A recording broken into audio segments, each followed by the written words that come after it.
ba chấm miếp xua nhầm ba sọc liêng màu lưng này hiện cả ngồi chấm móc đa sai tích tạt ấy năng ấy nhom nằng pom nom mọc nơi tu sân này được hiệp mấy đấy chiaประสาท bạc phồn nhom nằng rai rap rap tha ประสาท bạc phồn nắng chia ประสาท មួយដ៏អស្ចារ្យបែបណាហើយសំខាន់បែបណានៅក្នុងប្រទេសកម្ពុជាក៏ដូចនៅតំបន់ដែលយើងត្រូវទៅទស្សនាអូខេឥឡូវយើងចូលមកប្រាសាទ បាភួនយកតែម្ដងដោយសារពេលវេលាយើងខ្លីហើយខ្ញុំនឹងប្រាប់លម្អិតថាប្រាសាទ បាភួនហ្នឹងជាប្រាសាទអ្វីឧទ្ទិសដល់សាសនាមួយណាហើយកែប្រែសាសនាមួយណាអូខេចូលទៅដល់ប្រធានបទរបស់យើងប្រាសាទ បាភួនគឺជាប្រាសាទដ៏មានប្រជាប្រិយភាពបំផុតមួយនៅក្នុងរមណីយដ្ឋានអង្គរបាទហើយប្រាសាទ បាភួននឹងដែរគឺស្ថិតនៅក្នុងតំបន់អង្គរធំខេត្តសៀមរាបយើងចំភាគពីយប់នៃប្រាសាទបាយ័ននិងខាងត្បូងព្រះលៀនចូលដំរីប្រាសាទបាយ័នអ្នកទាំងអស់គ្នាស្គាល់ហើយគឺជាប្រាសាទអង្គរធំដែលស្ថិតនៅក្នុងវងធំហើយអ្នកទាំងអស់គ្នាត្រូវតែចូលលេងមិនប្រកាសថានេះជាការប្រខិតខំពីខ្ញុំទេតែជាសម្លេងមតិរបស់ខ្ញុំមួយដែរអ្នកទាំងអស់គ្នានៅពេលដែលទៅលេងប្រាសាទបាយ័នឬក៏ប្រាសាទអង្គរធំហ្នឹងពេលដែលយើងលេងហើយអ្នកទាំងអស់គ្នាគួរតែឆ្លៀតទៅលេងប្រាសាទ បាភួនឬក៏ទីលានចូលដំរីឬក៏ព្រះបរមរាជវាំងនៅចិត្តនឹងឯងអ្នកទាំងអស់គ្នានឹងឃើញទស្សនីយភាពដ៏អស្ចារ្យមែនតែននិយាយទៅគឺនៅពេលដែលយើងចូលទៅគឺទស្សនីយភាពមួយប្លែកធ្វើយើងប្លែកអារម្មណ៍បាទហើយអូខេយើងចូលប្រធានបទយើងបន្តទៀតបាទហើយប្រាសាទ បាភួននឹងដែរគឺត្រូវកសាងឡើងនៅពាក់កណ្ដាលទសវត្សរ៍ទី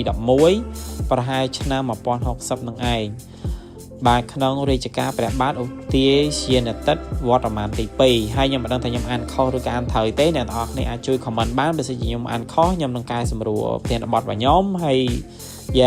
ព្រោះឈ្មោះរបស់ខ្សាត់សម័យមុនគឺពិបាកអានឈ្មោះបន្តិចអញ្ចឹងខ្ញុំសូមអធិស្ឋានហើយប្រាសាទ បាភួននេះដែរគឺកសាងឡើងដើម្បីឧទ្ទិសទៅដល់ព្រហ្មញ្ញសាសនាព្រះឥសូរឬក៏ព្រះសិវៈ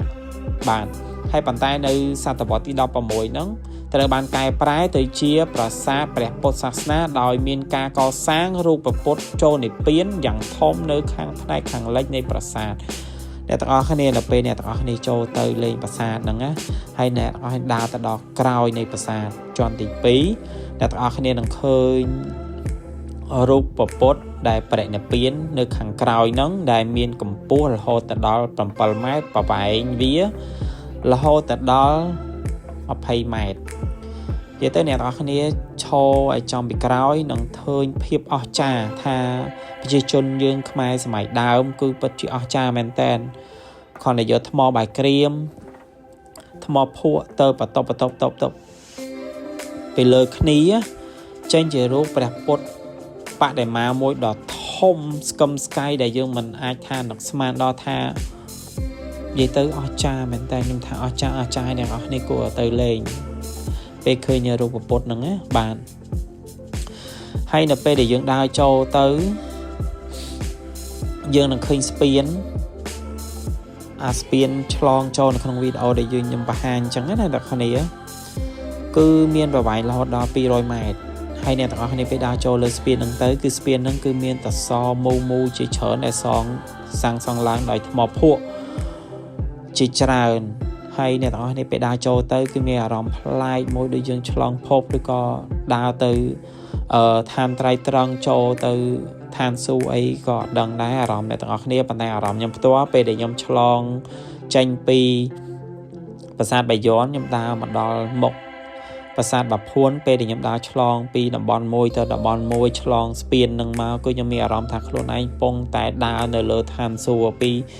ភពផែនដីយើងទៅឋានសួគ៌គឺពិតជាមានអារម្មណ៍អស្ចារ្យមែនតើ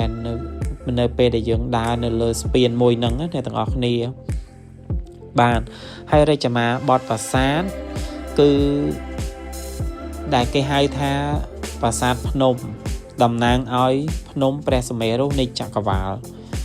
nâng ấy hay miền Spain này cây hai nâng đôi nhôm dày khăn lơn trắng bạn hay nâng rút bạn để mà nơi khăn khòi cứ nâng ấy nét ở nia ni chỉ sầm lấy vào nhôm muối đã ai nét ở nia cô tè tới lên cứ scum sky maintain nét ở nia hayประสาทแบบพวน能ได้គឺជាประสาทមួយដ៏ចាស់ក៏ខូចខាតជាទម្ងន់ខ្លាំងបំផុតរហូតដល់អ្នកបច្ចេកទេសជនជាតិបារាំងដែលធ្វើការនៅអង្គការ EFEO បាននិយាយថាប្រាសាទនឹងគឺទ្រុឌទ្រោមមែនតើត្រូវមានការជួសជុលរហូតដល់មួយទសវត្សរ៍ជាង10ឆ្នាំហើយពេលនោះដែរអង្គការខាងបារាំងគាត់បានសហការជាមួយខាងអាស្ប៉ារ៉ាយើងដើម្បីជួសជុលប្រាសាទនឹងឲ្យល្អឲ្យស្អាតឡើងវិញនិយាយទៅពេលជួសជុលហើយគឺប្រាសាទនឹងគឺល្អអស្ចារ្យមែនតើបាទអ្នកទាំងអស់គ្នាអាចនឹងចូលទៅមើលបានព្រោះការជួសជុលរបស់គេនឹងគឺល្អអត់ខ្ចោះមែនតើព្រោះការជួសជុលនឹងគឺមានរយៈពេលវែងរហូតដល់ជាងមួយទសវត្សរ៍បាទហើយក៏គេអាចបើកដំណើរការវិញបាននៅក្នុងកំឡុងឆ្នាំ2021ពេលហ្នឹងគេរួចរាល់ជាស្ថាពរគេបានបើកឲ្យអ្នកទាំងគ្នាចូលទស្សនានិយាយទៅពិតជាល្អពិតជាអត់ខ្ចោះមែនតើបាទអូខេហើយវីដេអូខ្ញុំក៏មានប៉ុណ្្នឹងដែរហើយនឹងឲ្យសង្ឃឹមអ្នកទាំងអស់គ្នាជួយកែតម្រូវជួយកែពីពេចអីផ្សេងៗបាទសូមអរគុណជំរាបលា